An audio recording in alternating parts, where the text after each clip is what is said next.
Hercules, welcome to the Personal Best Thank podcast. you for having me. How are you doing today? I'm very well. Yourself? Yeah, good. Good. So excited that we've made Yes. this happen. So I've been following you on TikTok for a while. Yes. You've obviously built a TikTok page around sharing motivational content and giving life advice to people, and I really want to get into that today. But before we do, can you just tell us what led you to make this content?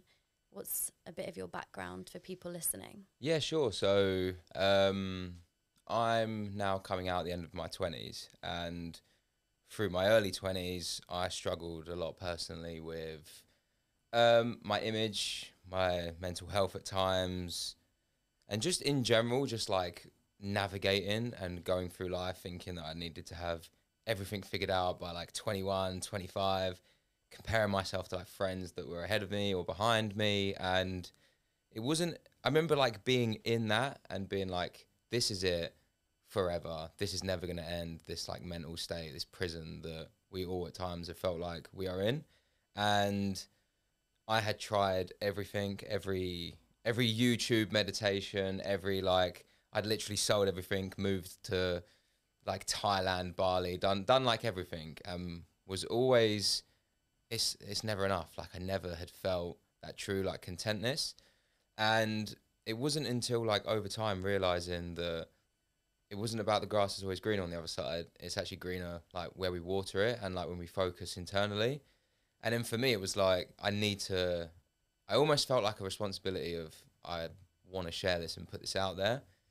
And one day I was walking to work and I like had a rant to the camera, which was like my first video about how people always say like, yeah, I'm not bad. Like when you say, oh, how Yeah, are I've you? seen the video. And I remember just being like, this is such a negative way that we like communicate. And that one kind of just ran and I was like, okay, maybe my intrusive thoughts are like worth something. So yeah, I just kept rolling with it and I kept getting more and more messages from like, especially young people that was like, thank you, man. This is like really helping me. And in the end, I was like, right, this is me now. This is my duty. Like, this is what I want to do. So here we are. Yeah, Yeah. cool. Because I scrolled back quite far on your TikTok, and a couple years ago you were making music videos. Yeah. Yeah. Was that something you wanted to pursue at one point? Yeah, it was, I find myself like I'm like sliced in a few different places, which I think's always really confused me because I started my own business 8 years ago now. So I've always had like this very professional part of my life. And then my passion's always been in like either fitness and music. So for me, I always felt like I can't be accepted in one of them things. For example, I can't be taken seriously in business if I like make music, and I can't be taken seriously in fitness if I am like too professional. So I was always confused about who I am and what I'm supposed to be and what do people want me to be. And in the end, I was like, that is just me. I am this. That's what we all are. We're like a cocktail of all our decisions and all our hobbies. But yeah, for a while, it was very heavy on music. I was like, this is what I want for my life. But um, that's a different world in terms of it's just so cutthroat and it kind of sucked the enjoyment out of what music was for me, which was like Sure. Yeah. more of like a mindfulness tool. It was an escape. It was a way for me to just be creative. And when I started to try and really like monetize that and make money out of it, it just wasn't enjoyable. Yeah. So yeah, it's funny that I didn't even know that stuff was still there. I Yeah.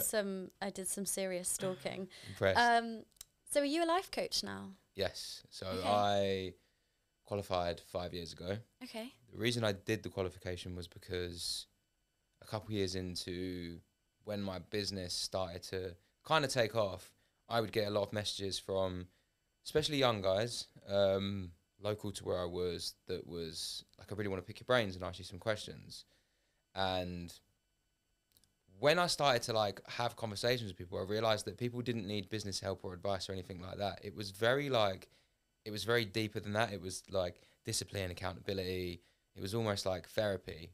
And in my head, I was like, I'm uneducated to like give this proper advice, but I felt really like passionate towards wanting to help these people. So I was like, you know what, let me go away, let me get qualified.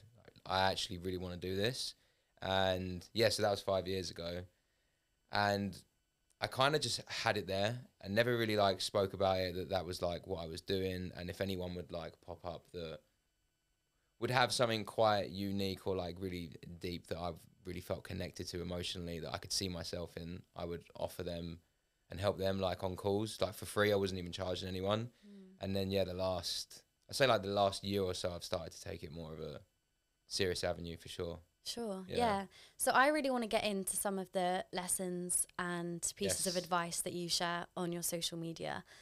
So I was kind of hoping that I could just reel off some of the things that you've said, and we'll just get through as many as we can, because what's going to be funny is I don't even know if I'm going to remember them, because every day I'm just saying something, so let's see. It's okay. I mean, if you can do it to camera on TikTok, I feel like you'll be fine. We can wing it. So the first thing I want to jump into is life doesn't get better by chance, it gets better by change. Yeah, that was recent. I remember that. But I think that's, yeah, I was having a conversation with someone recently about change and how, like, we by nature resist it, because I think as people, we want to stay comfortable. We want to stay in our, what we don't realize is that comfort is actually like a weight on our shoulder. It's like a weight that's dragging us back, but we think that it's secure. And actually, when we want to improve our lives, when we want to push and when we want to achieve something, change is the best thing for it. Like when you see someone that goes, they make like a crazy body transformation, or, you know, they all of a sudden earn loads of money, they change their life around. They don't chance their life around. It hasn't just randomly happened. They've had to put in the work, and they've had to look themselves in the mirror with integrity and change. So I'm very big on going with the flow when it comes to change, and just taking things as they come and not being so against it. When you try and fight change is when you really get stuck, you get in a rut, and it's just, life will throw different things at you which you're not in control of. But what you are in control of is your reaction and how you deal with it. And I think as people, if we can just give our best, then, you know, all that can happen is the best for us, rather than just always try and fight everything that's thrown at us. Yeah, there's a similar quote that says, there's people who think life happens to them, and then there's people who make life happen. Yeah. And I really like that, because I think there is something to be said for, you know, fate and things happening randomly. But I think it was Jimmy Carr who said that you need to be lucky, like create your own luck. And I had an experience of that recently, where a fitness influencer that I really admire was doing an event, and she put on her Instagram, guys, there's one spare ticket, who wants to come? And I thought, oh, don't know, I won't know anybody there. It might be a bit awkward. I've got to get up early, travel there. And I messaged in the end, and I was like, I'd love to come, please can I have the ticket? And I got the ticket out of like 300,000 people. And I met her, we had a really great conversation, I had a great time. And I came away and thought, like, yes, I was lucky, but I put myself in that situation for that to happen. I really like luck is when preparation meets opportunity. Yes. And that is so true. So true. I remember when I was younger being a very like, why me guy? Like, why do other people have stuff that I don't? Why was I not born into this? Or why do I have to work extra hard, whatever it is? Yeah. And I think when you live like that and you feel sorry for yourself and you think you're unlucky, you're almost like in this environment of, cool, that's where you're operating, you're in this miserable state, the world will keep throwing miserable stuff at you. And I think when you actually decide, it's almost like you have to live like the person that you want to be, or the things you have, before it happens. And you're like, no, let's take music, for example. No, I'm a superstar, I'm going #1 in the charts. And then you have that attitude and you live like that. And then subconsciously you start doing all the things to make it happen. You start making the records, you start doing all these things, you start doing the promo, that when the opportunity comes, for example, you go in, I have the ticket, you're prepared for it, in terms of, you're prepared to wake up, you was prepared to travel there and all the rest of it. So it just aligns. I think luck is people just think it's completely by chance, but you definitely can wing your own luck. What do you think about manifestation and the law of attraction? Just as you're saying that then, I was thinking about it because I'm I don't really follow that trend, I guess I can call it that.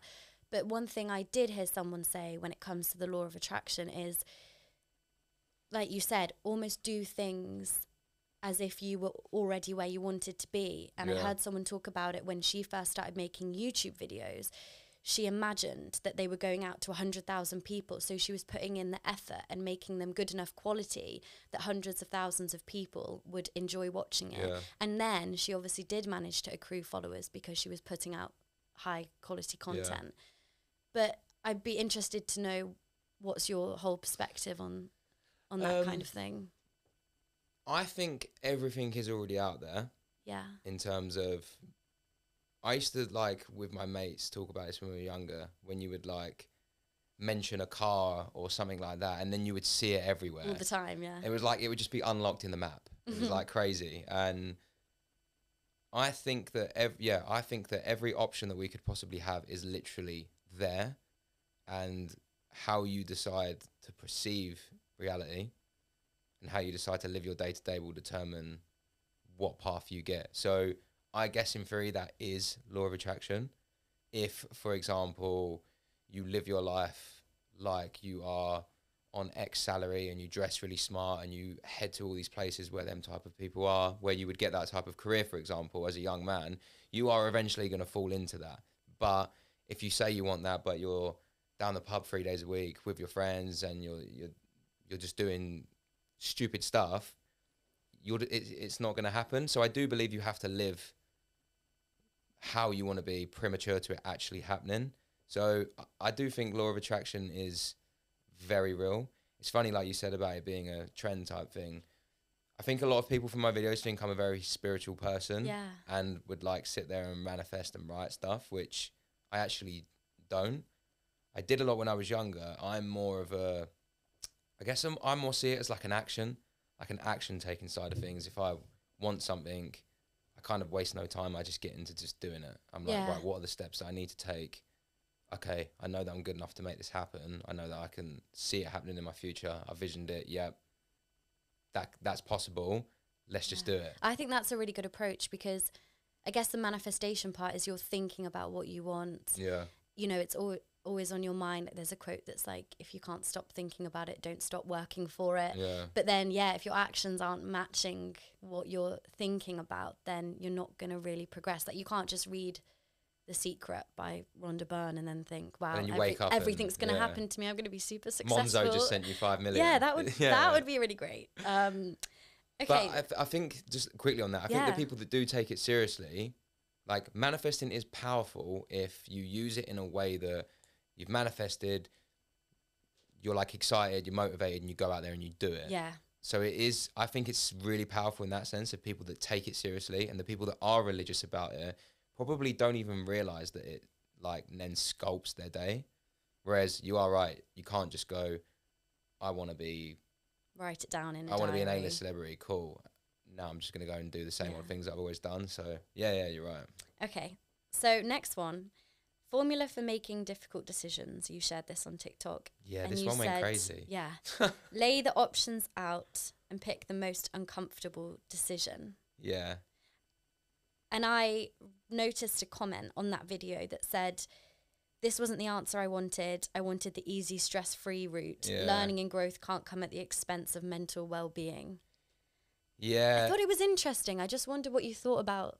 That was the first video where I had a couple comments that I was like, I need to elaborate on this. Yeah. Because what I meant by that video was not usually, I think 9 times out of 10, in the uncomfortable decision, the one that like gives butterflies in our belly, the one that we're scared of, the one that like makes us nervous, we feel them emotions because we are emotionally connected to that decision. That's the one that we want to make. That's the one that we know is right. That's the one where we know our growth is. And it's easier to just avoid that and go, yeah, but you know what? For example, I think I use if you're working a job that you absolutely hate and you want to move career, but you know what? This pays the bill and actually I'd have to do job interviews and all the rest of it. I'll just stay here. To me, that is the wrong decision. And like to that comment, what a lot of people don't realize is that the actual pain of staying the same most of the time outweighs the pain of changing. Yeah. But people don't perceive it like that. Stephen Bartlett has a quote. I mean, obviously he's hugely successful, and he said he kind of struggled to understand why people would stay in bad situations, because he's always had a habit of quitting and moving on to the next business and the next thing. But he said uncertainty is better than certain misery. Yep.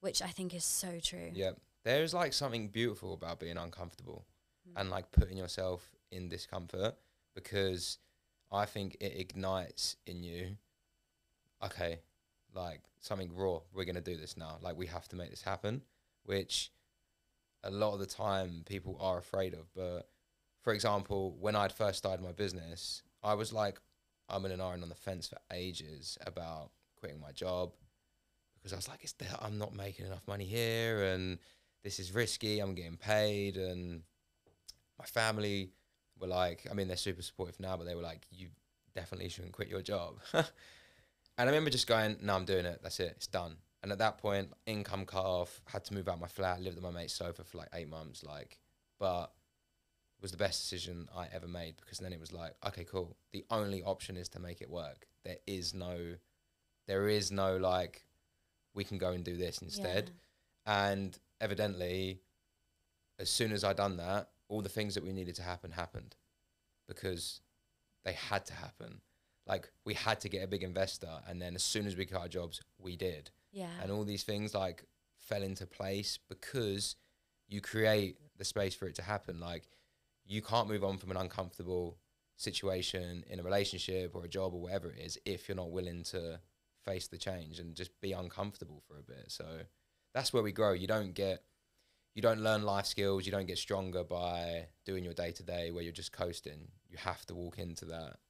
Yeah, it's nice to hear you tell a personal story to that, because a lot of self-improvement, self-development things I hear, it's like there'll be a really good quote, soundbite or something, but then the person doesn't really have anything to back it up with. I'm like, well, is that your personal experience, or do you just think it sounds motivational? Yeah, and that was why I felt like I needed to come into this a bit, because I couldn't find motivation or almost inspiration from the people that I was listening to, because it feels very like disconnected and unemotional when, I'm not saying that people that say all this stuff haven't struggled or haven't been through it, but when they're not willing to put it out there sometimes though, so you don't know. Yeah, so, and I remember getting that a few times where like people would comment on that video, like, must be easy for you, like you're walking alongside the beach or something. And I was like, the reason I was in Cyprus, for example, that month is because like my dad's like ill with cancer at the minute, and I was over there looking after him.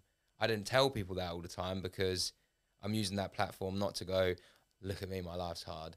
I'm more like, I want to put something out there that's like, your life might be hard as well, but together, collectively, we can use this advice to improve ourselves together. So you are right, it is important to put a piece of you out there so people have that context to go, yeah, I actually took this own advice on board, and that's why I back it so much. So I think you actually made a video in response to that, or maybe it was a different video where about my name. Yeah, I wondered if you could just share that story, because I think it's really lovely actually. Yeah, so someone had basically said, where's an example of when you took the most uncomfortable and why?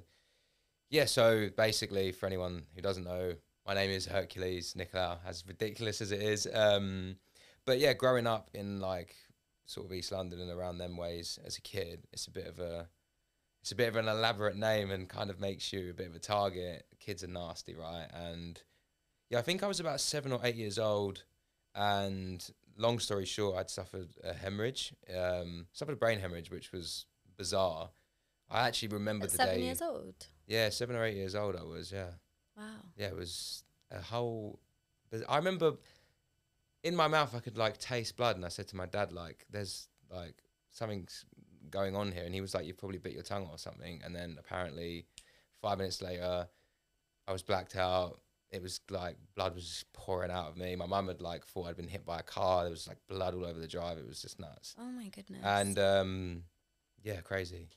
And after that I was in hospital for a while, had transfusions, all the rest of it, and my skin like had a really weird reaction to whatever I'd been through, and basically I was like covered head to toe in like I lost all the pigmentation, so my skin like had white blotches everywhere. I still actually have some here, but so not only was I called Hercules, I literally had like patches like a cow, and like kids were just nasty. So in the end, like we had moved and I'd like started a new school, and I said to my mum at the time, like I don't want to be called this anymore. Like all the kids are gonna just like rip into me. I want to like just reinvent myself.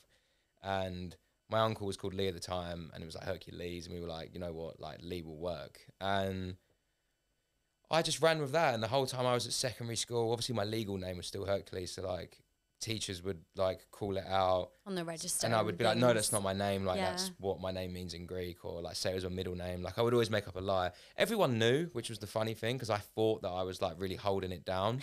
Everyone obviously knew Yeah. that was, and I was like, it was like this myth that I was so embarrassed of, and I just wanted to be like normal.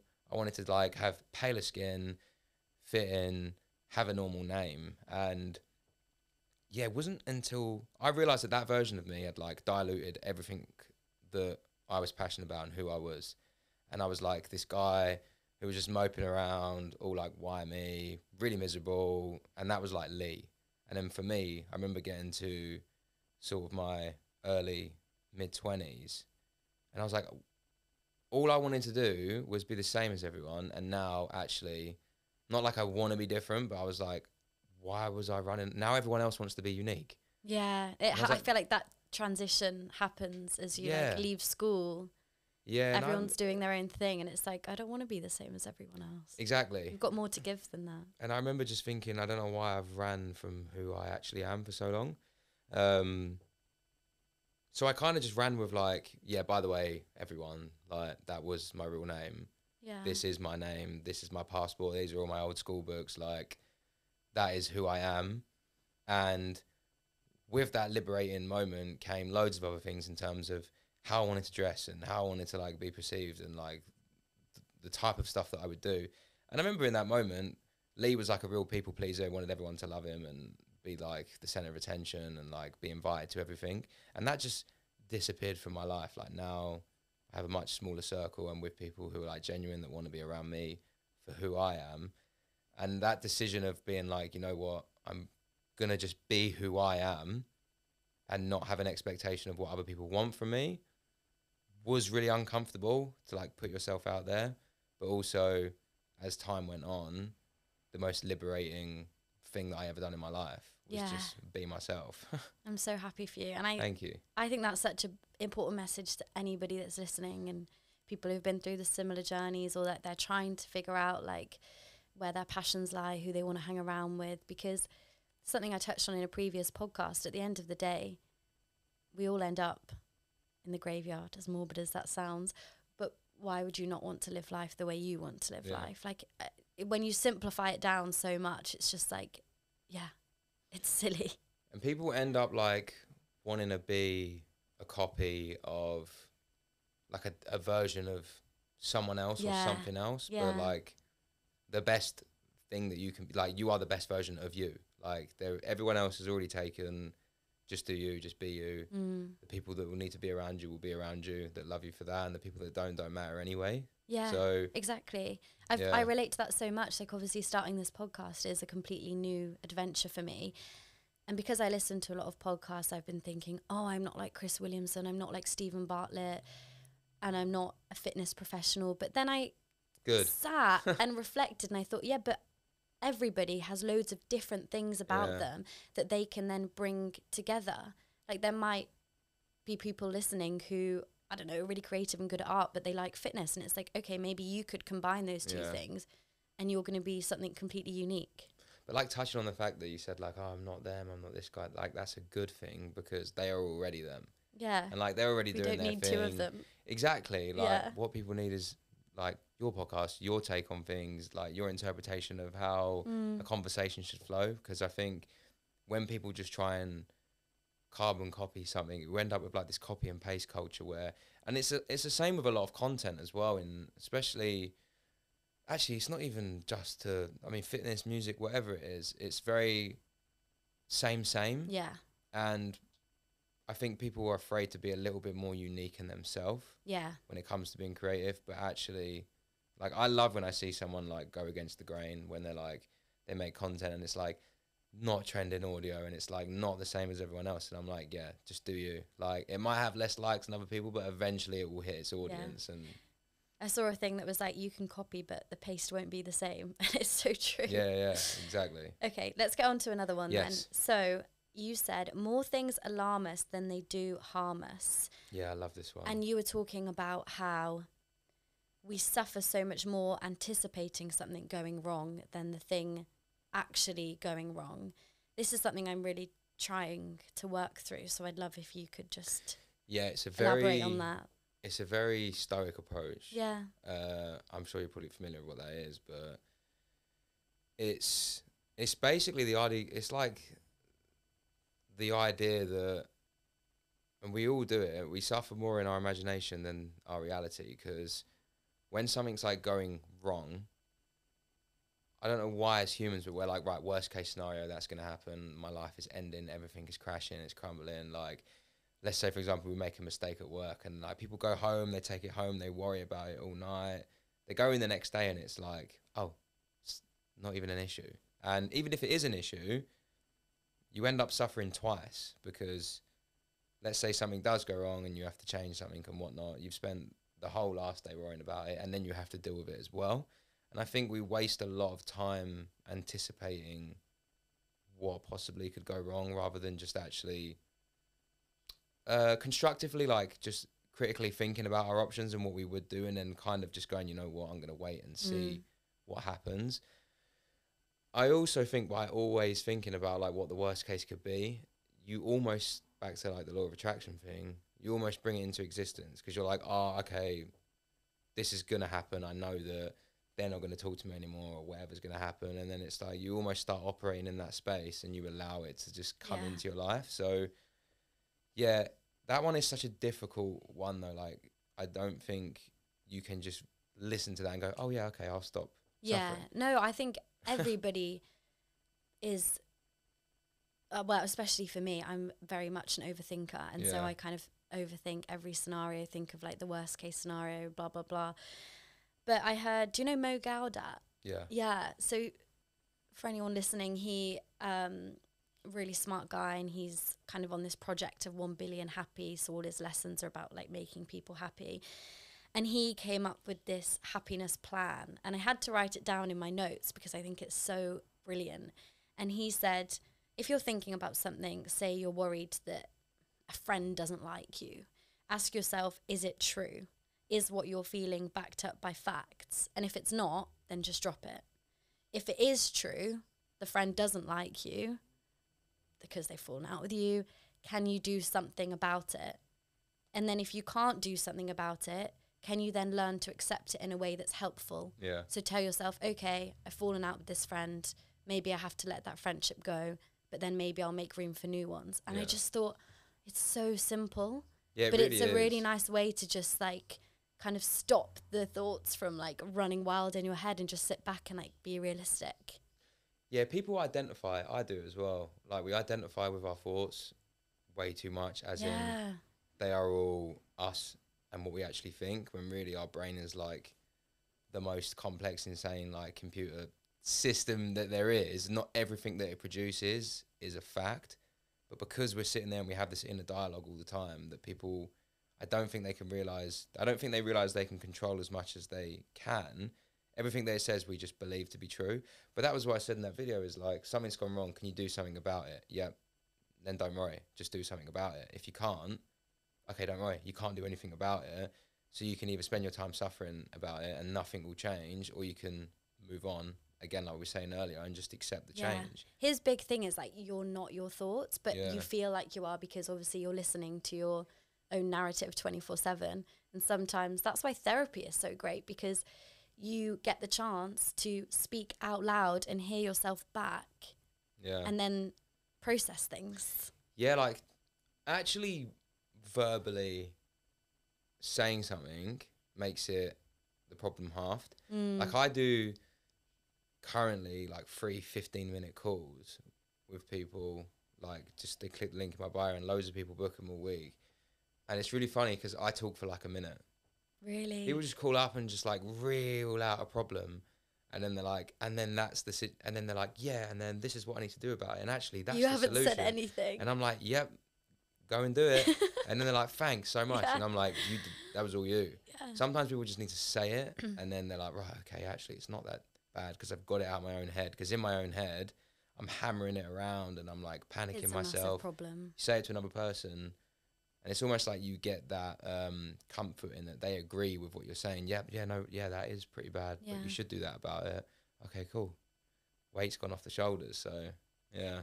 Something similar that just came to mind is another point that I want to get onto. And you said this is your number one piece of advice from your experience with life coaching people. And you said stop taking things so personally. Yeah. That's in a book, by the way. Have you read it, 4 Agreements? Nope. Read it. It's incredible. Okay. I read it recently, and it's like, that's one of the 4 agreements, is to not take things personally. So, and I'm bad for this as well, I think we all are, is someone's like having a bad day, someone has a bad reaction to something. Let's say, for example, you cut into a lane and the person's like slams their horn on.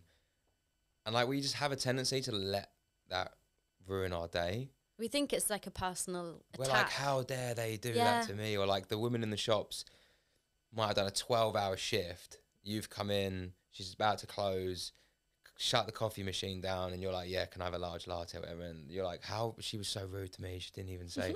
And it's like, people all have their own realities and their own perceptions of how a day is, and everyone's looking at things differently. And then all of a sudden we like cross each other in what you believe to be your reality, but it's not. It's theirs as well. Yeah. And not everyone is unfortunately going to like you and agree with you and feel the same as you. And I think the quicker you can accept that, the quicker you can have a much happier life. Because if you think everyone is supposed to sing the same song as you and be happy for everything that you've got going on and react in the way that you want them to, you're going to live a really, I think, disheartening life. Yeah. And it's just simply what people do is usually a reflection or sort of a regurgitation of some form of trauma that they have that they haven't probably dealt with yet. And then it comes out as an emotion, like it's always attached to a feeling. And then what we do is we go, how dare they? And then all of a sudden you regurgitate some form of feeling and emotion. And it's like this cycle of it's just negative emotions. And rather it's like the saying of like, be the bigger person, which I used to, especially when I was younger, I'd be like, no way, if someone is going to argue with me, I'm going to win the argument. And now I'm like, you know what? If they clearly have something going on, the best thing you can do is almost like love is the biggest glory rather than just going into it with hate and despite. And I think you keep that cycle going. So it's all about trying to break that and not let the small things ruin your day. Yeah. You don't need to. And it's really hard day to day. And I think a really big thing, like when you said this, the first thing that came to my mind was relationships. Yeah. And getting dumped, or even worse, is getting ghosted, because you're left ruminating, you're thinking, what did I do wrong? Why didn't they like me? Why didn't they want to see me? And it feels so personal because they don't want to be with you for whatever reason. But you can drive yourself crazy, I think, by just overthinking every possible reason. Yeah, I remember the first time that I had that in my life when I was younger, of someone like ghosting and disappearing, and you go through like this weird phase of being like, okay, I must like not look good enough, or I obviously said something wrong, or the way I behave isn't right, or am I too clingy or not clingy enough? And then all of a sudden you analyze every aspect of who you are as a human, which is so unhealthy. I do think that sometimes, like, not sometimes, you always need to have self-reflection and see if the way you're behaving is the correct way to behave. And actually, if you did do something wrong, you can't just, for example, be an arse and then be like, oh, don't take things personally. Like, that's just on them. Like, if you've done something wrong, you've done something wrong. But back to like the being ghosted thing, simply sometimes that person has something going on in their life, or you're just not for them. Yeah, I've been and it's really not a big deal. Like, why would you want to be with or for someone that doesn't want you But there. that's the funny thing, because I've then been on the other side where I haven't wanted to be in a relationship with someone. I still think they're great and lovely and I care for them, but it just didn't work out. Yeah. So it's really difficult, I think. Yeah.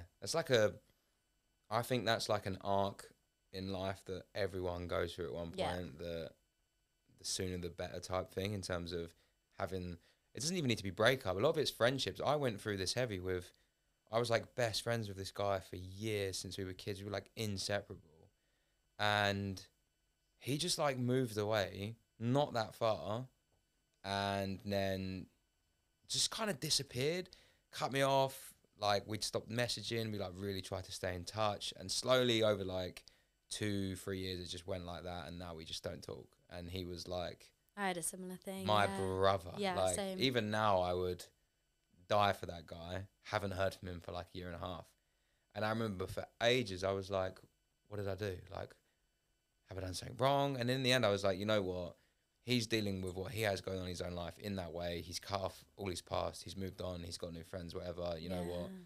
Like, best of luck to you. I can only wish you well. But for a while, I was super resentful. Like, how can you do that to me? But again, don't take it personally. There's nothing wrong with me and how our relationship was.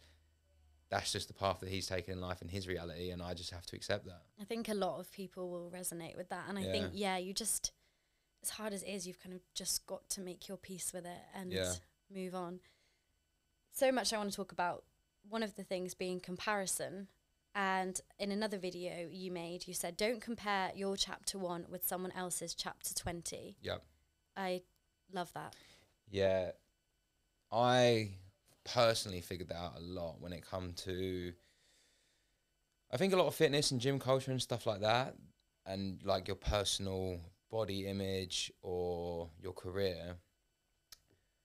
When you're younger, especially, like comparison, like the old phrase, comparison is the thief of joy. Yeah. Like, it literally is. And you might go in to the gym as a young man, like young, whatever it is, man, adult, and you see progression in yourself and you feel good about it. And then all of a sudden the dude next to you is in like 10 times better shape than you. And you're like, oh, well, I'm lousy. And you instantly have like all that positive progression that you've made, you've wrote it off. It's gone. It's like in the bin. And it's the same with women. Like, they might lose a bit of weight, they tone up, they get in better shape, and then someone walks in and looks better than them, and it's like, it's a real like cancer on the brain, because 9 times out of 10, a lot of the stuff that people are comparing to online isn't real.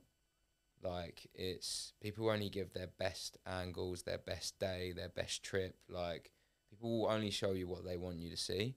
So if you're hitting that explore page and going, oh my God, my life sucks, I'm not jacked like this guy and on a yacht like these people and all the rest of it, it's a really, the only person you should be comparing yourself to is like the yesterday's version of you. Yeah. And people always go, because if you're better than yesterday, then great. But I also think there's an angle of, if you weren't better than yesterday, which does happen because we have ups and downs, if you're worse off, I almost find that you can take inspiration on that and go, your past self almost. Yeah, exactly. Yeah. So yeah, it's I think comparison is, it's probably one of the most negative things, I think, as young people especially, that we can have. It's so funny you use the gym example, because I'm obviously into my gym and fitness, and my gym's quite male dominated. And so I'm not really directly comparing myself to anybody in there, because I don't want to look like the really buff bodybuilder guys. And the other day I'd finished my workout and then saw a girl training, doing some sort of HIIT workout. So she was training hard. And she was in really good shape. And I just thought, oh, like, why don't I look like her? And I had to stop myself and just think, Ruby, you've just done a really good workout. Yeah. You're doing your own plan. You're on your own journey. And it's funny because I think, just going back to what you were saying there, when that internal critic is chattering away in our mind, we, like, for instance, I look at that girl and my brain's taking a single point of comparison and thinking, she's in better shape than me, she looks better than me. And then that expands to, she's a success and I'm a failure. Yeah. And I've just made myself feel crap. And that's like one angle of your existence. Yeah, that of one course tiny it thing, is. which is of like, course it is. This workout today. Whereas I always find there's probably something that she will look on you and go, I wish I was more like this or more like that. Mm. And comparison definitely isn't just physical. It's like, Yeah. I found myself before comparing to people's like demeanor and how they hold themselves in conversations, and I'm like, I wish I could be like that, or knowledge or work or money and all these things. But I think the more time you spend standing still, looking around and comparing yourself, the less time that you're just moving forward and progressing. It doesn't matter about, again, like the chapter one, if you've just walked into a business and you're a young guy fresh out of uni and someone's been there for 10 years, you're at a different level. Like, of course, you're going to have different responsibilities. You might be doing the more basic grunt tasks. You're going to be getting paid different. But, like, why does it matter that they're there and you're not? It really doesn't matter, because that's not in your story. That's not in your journey. All you can do is just keep writing your pages. It's so hard, but actually so easy to realize how irrelevant everyone else's journey is. Yeah. Like, it doesn't impact you at all. So it's a waste of time putting that as a point of comparison. Yeah. Yeah. And I really like what you say about using that as inspiration. Yeah. Because it's so easy to, feel like negatively compare yourself to somebody and let that spiral into jealousy and envy. And that is the cancer in the brain that you're talking about. Whereas actually you could use it as a source of inspiration. Like, you are the guy at uni starting out, and then you get given a talk by a really successful business guy. Why would you compare your chapter one then when you could get to where he is? And I am so for this idea of compare yourself to who you were yesterday, not to who someone else is today. And I think for anybody that's listening, I think that's a really important message. And something I've just written down, which is I wrote in a blog post ages ago about comparison, is if you can aim just one or two decisions in your life towards a better result today, then you can build on yesterday. And it can be such small things. Waking up on time, not hitting the snooze button, going to the gym when you didn't go yesterday. And these decisions, they do eventually compound until the future version of you is remarkably different to the past version of you. And it is something I'm trying to work through. So I'm not saying that, I've achieved that. But ultimately, but you have though, actually. Yeah, if you are in a doing way, it slowly, that's the whole point of in it. a way, it's a very slow process. But I think ultimately, I guess the goal isn't to stop comparing yourself completely, because you can't switch that internal critic off. But it's to just become so focused on improving yourself that you don't really stop to take notice anymore. Yeah, it's an old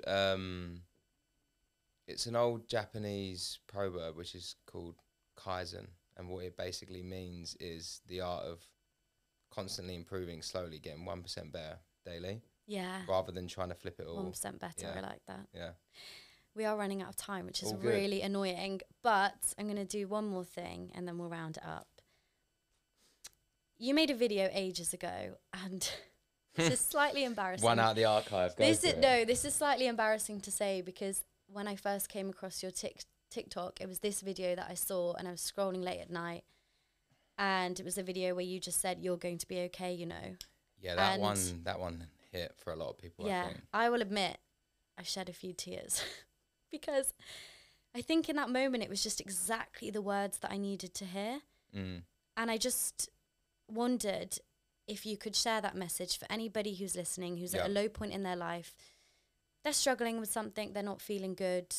I just wondered if you could share that on the podcast. Yeah, of course. I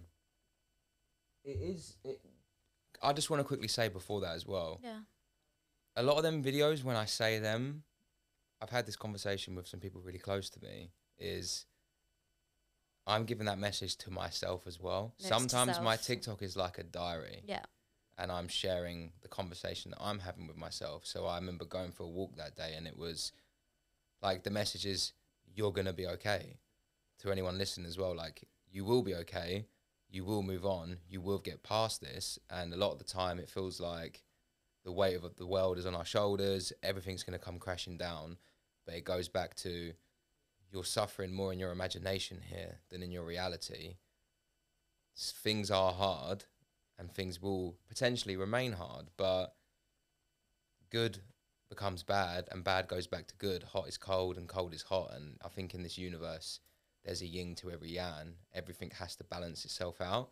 If you sit in that and you stay there, you will remain in that darkness. And the most important thing that we can do is keep moving forward every day. And what people don't understand, for people that are listening, is the fact that you're still here is it means you actually have 100% success rate of getting through the hardest things that have ever happened to you. Yeah. So people that don't feel strong, or that they feel weak and they feel like everything's on top of them, you're still going, which means you are getting stronger, you are progressing, you are pushing forward, and you're winning.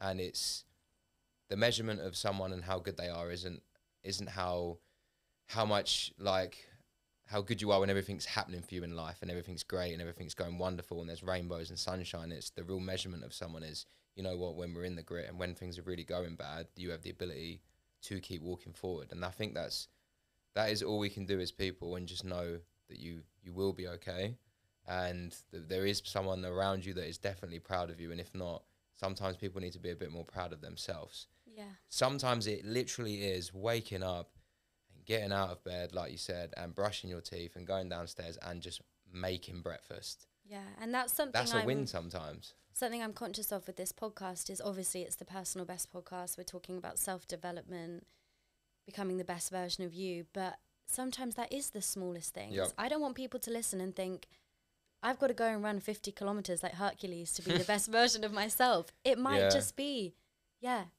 going for a long walk, brushing your teeth, having a shower, cooking healthy food, like really small things that you weren't doing previously. That's that 1% better daily. And I think a lot of people get confused that they need to get 100% better overnight. And I think when you do that, you set yourself up to fail, and then you get back in this cycle of, you go one step forward, 4 steps back. Yeah. But if you can just slowly crack away one step at a time, let's say, for example, you do want to start, let's just use running because you said it, you want to run a marathon. You don't go out and run a marathon. You go out and you run a 1K and then a 5K, and you slowly build up your tolerance. And that's the same with anything in life. If you're overcoming something that you've got going on in your mind, mental health issues, or even just health issues, we slowly have to build up tolerance, and we slowly have to chip these things away out of our life. Getting over something like depression or anxiety or social anxiety, it won't happen in a day. But if you can have these small little wins that are achievable and attainable, you'll feel like you've accomplished something each day when you set yourself something that's realistic. And then you start to get in that positive.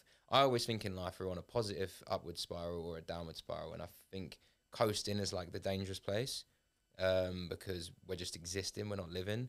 And as long as you can do something that just slowly brings the chart up, however small it is, you're on a positive trajectory. That's where the magic happens. And that, exactly. Yeah. We really are running out of time. But my last question to you is, if you had to share one piece of advice or a quote or a mantra to help people achieve their personal best, what would it be? Good is the enemy of great.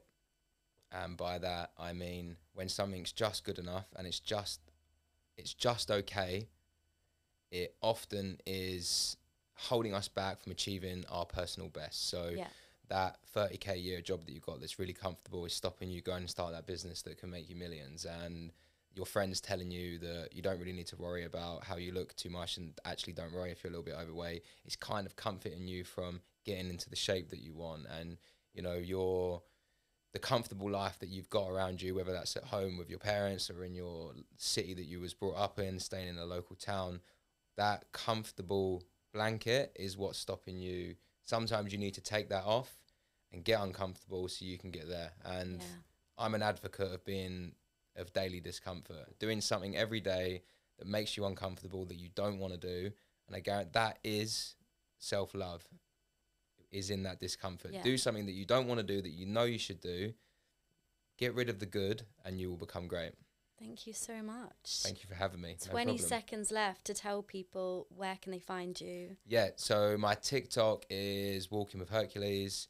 If you type in Hercules Nicolaou, spell it somewhere on the screen. Or if not, it's 5MIRKY is my Instagram. You can find me on both of them. Thank you so much. Thank you. We done it.